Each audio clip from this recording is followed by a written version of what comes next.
Zimbabwe just announced that they are going to be banning the export of lithium concentrates.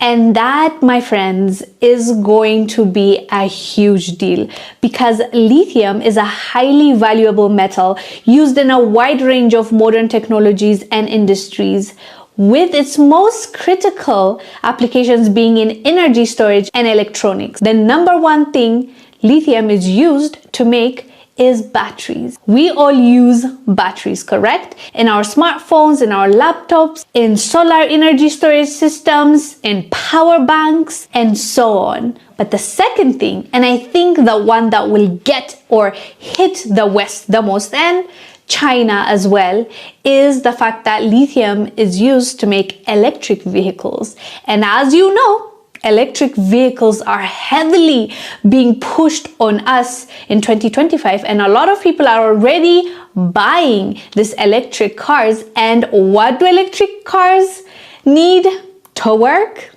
You guessed it, lithium. And by the way, it doesn't stop there. Lithium is also used in the pharmaceutical industries. We all know how big the pharmaceutical industry is, and some of the things lithium is used in is lithium carbonate and lithium citrate, which are medications to treat bipolar disorder and other mental health conditions. And also lithium is used to make glass and ceramics, as well as aerospace and alloys. Last but not least, lithium is used for nuclear fusion research and coolants in nuclear reactors. So it's safe to say lithium is an important resource to have, right? And Zimbabwe has it. And Zimbabwe is not the only one that has it. Namibia in 2023 banned the export of lithium concentrate. Same thing. As we embark on this journey, we recognize the importance of securing a sustainable supply of critical raw materials, such as lithium, cobalt, and rare earth elements, resources that Namibia possesses in abundance. However, this is a big however, we are no longer going to export raw materials. This is why I believe it's great news, considering the world is headed towards clean energy, although we know the drama behind cleaner energy and how it's being used again, like to colonize Africa. Even in that, fam, even in sustainability, they find a way to shortcut us to make sure that we are behind, right? We've talked about that before, but we can also talk about the controversy behind how they claim clean energy and they say they're equalizing it by planting some plants in Africa, but then again, they're the ones polluting the world, but then they expect us not to explore our own resources. It's just mad, right? So lithium being banned, at least the export of the raw material, is going to be a huge deal, considering the world is headed towards that direction, and we already use all the things that lithium is used to make. So why not capitalize on it? When you think about it now, it's like no brainer. Why didn't we do this before? But then again, as I said, better late than never, okay? Anyways, fam, let me know down below what your thoughts are about Zimbabwe. By the way, it hasn't begun yet. They are gonna ban it in 2027, but they've already declared it. So it is going to happen, though Namibia, as I said, it has already happened in 2023. So well done to Zimbabwe and Namibia, but also all those countries that are moving towards nationalizing their natural resources, because that's the way to go. That's just the only way, okay? Not just the right way, but the only way if you want to succeed, if you want your people to thrive, if you want a better situation for yourself and your country. Anyways, fam, let me know down below what your thoughts are about this. I'm Wangel Zalalam. I'll see you on the next one. Bye. Africa has quietly become one of the most decisive players in the global energy transition, and lithium sits at the center of that power shift. For decades, African nations exported raw minerals with little control over pricing, processing, or long-term value. That era is now ending. A growing number of African governments are imposing export restrictions, processing requirements, and outright bans on unrefined lithium shipments, forcing global buyers to renegotiate the rules of engagement. The consequences are already being felt across Europe and the United States. Lithium is not just another mineral. It is the backbone of electric vehicles, grid-scale energy storage, smartphones, military technology, and renewable power infrastructure. Any disruption in lithium supply has immediate economic, political, and industrial consequences. Africa holds some of the fastest-growing lithium discoveries on Earth, particularly in Zimbabwe, Namibia, Mali, Ghana, the Democratic Republic of Congo, and parts of East Africa. These deposits are increasingly seen as strategic assets rather than commodities. Zimbabwe became a turning point when it enforced a ban on the export of raw lithium ore, demanding that companies process lithium domestically before shipment. The decision sent shockwaves through European battery manufacturers that had relied on low-cost African raw material feeding refineries outside the continent. Similar policy signals soon followed from Namibia and other resource-rich African states, signaling a coordinated shift toward value retention and industrial sovereignty. European automakers had built their electric vehicle expansion plans on assumptions of stable and affordable lithium supplies.